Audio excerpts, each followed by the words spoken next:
താലൂക്ക് ആശുപത്രിയുടെ വികസനത്തിന് DDE office സ്ഥലം വിട്ടു നൽകണമെന്ന് താലൂക്ക് സഭ. SS മീഡിയ മലബാറിന്റെയും മലപ്പുറത്തിന്റെയും വാർത്തകളും വിശേഷങ്ങളും അറിയാൻ ഈ ചാനൽ ഇപ്പോൾ തന്നെ സബ്സ്ക്രൈബ് ചെയ്യുക. മലപ്പുറം കോട്ടപ്പടി താലൂക്ക് ആശുപത്രിയുടെ വികസനത്തിനായി DDE ഓഫീസ് നിന്നിരുന്ന സ്ഥലം ഉപയോഗപ്പെടുത്താൻ നടപടി സ്വീകരിക്കണമെന്ന് ഏറനാട് താലൂക്ക് സഭ ആവശ്യപ്പെട്ടു. സഭാ അംഗമായ മുസ്ലിം ലീഗ് ജില്ലാ സെക്രട്ടറി നൌഷാദ് മണ്ണിശ്ശേരിയാണ് ഇത് സംബന്ധിച്ച പ്രമേയം അവതരിപ്പിച്ചത്. കോട്ടപ്പടി ഗവൺമെന്റ് താലൂക്ക് ആശുപത്രിയുടെ വികസനത്തിന് വേണ്ടി അതിൻ്റെ തൊട്ടടുത്തുള്ള DDE ഓഫീസ് നിലനിന്ന സ്ഥലം ആരോഗ്യവകുപ്പിന് വിട്ടു നൽകണമെന്ന് ഇന്ന് ഏറനാട് താലൂക്ക് വികസന സമിതി ഐക്യകണ്ഠേന ഗവൺമെൻറ്റിനോട് ആവശ്യപ്പെട്ടു.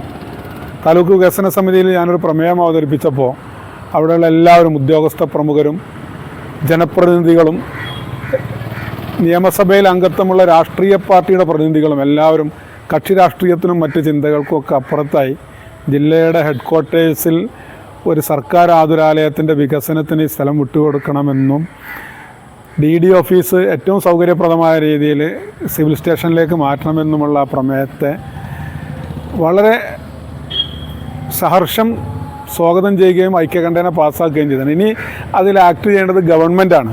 സർക്കാരിനൊരു എക്സിക്യൂട്ടീവ് ഉത്തരവിലൂടെ ചെയ്യാവുന്ന കാര്യം മാത്രമേ ഉള്ളൂ. നമുക്കറിയാം മലപ്പുറത്ത് AE ഓഫീസുള്ളത് സിവിൽ സ്റ്റേഷനിലാണ്, DE ഓഫീസുള്ളത് സിവിൽ സ്റ്റേഷനിലാണ്.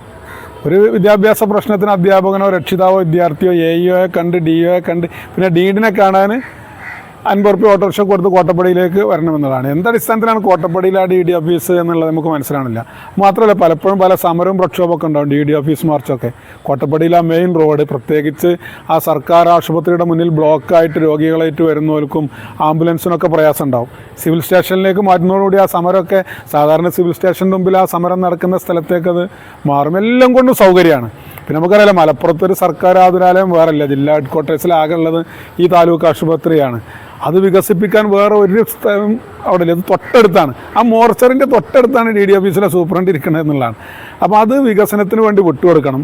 ഇവിടെ മലപ്പുറത്തെ ജനപ്രതിനിധികളും നഗരസഭയും ഒക്കെ അതിന് കെട്ടിടം ഉണ്ടാക്കാനും സൗകര്യങ്ങൾ ഉണ്ടാക്കാനും ഒക്കെ സർവാത്മനാ സന്നദ്ധമാണ്. തീരുമാനമെടുക്കേണ്ടത് ഗവൺമെൻറ്റാണ്. ഗവൺമെൻറ്റിന് ഒരു എക്സിക്യൂട്ടീവ് ഉത്തരവിലൂടെ ചെയ്യാൻ കഴിയുന്ന ഒന്നാണ്. ഇപ്പോൾ ഒരു ഔദ്യോഗികമായി തന്നെ താലൂക്ക് വികസന സമിതി കൂടി ഇത് ആവശ്യപ്പെട്ട സ്ഥിതിക്ക് സർക്കാരിൽ നിന്ന് അനുകൂലമായ തീരുമാനം ഉണ്ടാവണം എന്ന് ഞങ്ങൾ ആവശ്യപ്പെടുകയാണ്. ആശുപത്രിയുടെ തൊട്ടടുത്ത് തന്നെയുള്ള വിദ്യാഭ്യാസ ഉപഡയറക്ടറുടെ ഓഫീസ് നിലവിൽ പൊളിച്ചു നീക്കിയിരിക്കുകയാണ്. പ്രസ്തുത ഓഫീസ് പണിയുന്നതിനായി കളക്ട്രേറ്റിൽ AEO DEO ഓഫീസുകൾക്കടുത്ത് സ്ഥലവുമുണ്ട്. താലൂക്ക് ആശുപത്രിയാകട്ടെ സ്ഥലപരിമിതി മൂലം വീർപ്പുമുട്ടുകയാണ്. ആശുപത്രി വികസനത്തിന് ഫണ്ട് അനുവദിക്കാൻ നഗരസഭയും ആരോഗ്യവകുപ്പും സന്നദ്ധമാണെങ്കിലും സ്ഥലമില്ലാത്തതാണ് പ്രധാന തടസ്സം. DEE ഓഫീസ് നിന്ന സ്ഥലം മലപ്പുറത്ത് പാവങ്ങൾക്ക് ആശ്രയിക്കാവുന്ന ഏക ആതുരാലയത്തിന്റെ വികസനത്തിനായി വിട്ടു നൽകണമെന്ന ജനകീയ ആവശ്യം ഇതിനകം തന്നെ ഉയർന്നു കഴിഞ്ഞിരിക്കുകയാണ്. Report Yunus Malappuram, SS news.